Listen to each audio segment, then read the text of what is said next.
Hi friends, இன்றைக்கி lunch டேபிளில் நம்ம என்னென்ன ஃபுட்டு கொண்டு வந்திருக்கோம்னு ரிவ்யூ பார்க்கலாம். நம்மளுக்கு மட்டும் சொல்லுங்கள், அது நாங்கள் எடுத்துக்கோங்க. இப்போ எப்படி இருக்கு உனக்கு? ஒயிட் ரைஸு, முட்டைக்கோஸ் பொரியல், என்ன குழம்புனது? குழம்பு, அவ்வளோதான் குழம்பு. இது பீன்ஸ் முட்டை பொரியல், ஒயிட் ரைஸு, சாம்பார். மற்றதெல்லாம் யார் சொல்லுவாங்க? இது வந்து பக்கத்து வீட்டு சாப்பாடா அதெல்லாம்? இது பிரவீன் அண்ணனோட வடை. ஒயிட் ரைஸ் வடை. இது வந்து ராஜ்பாண்டாவோட காலிஃப்ளவர் பக்கோடா. இது பிரபுஜியோட அது ஒருத்தி வந்து நடுவுல புடிங்கிட்டு போயிட்டா. மீன் குழம்பு, சாதம், முட்டை ஆம்லெட்.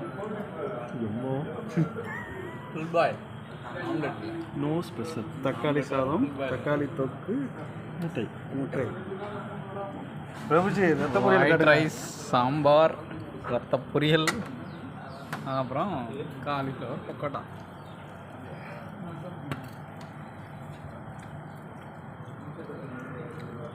இப்போ சொல்கிறேன்.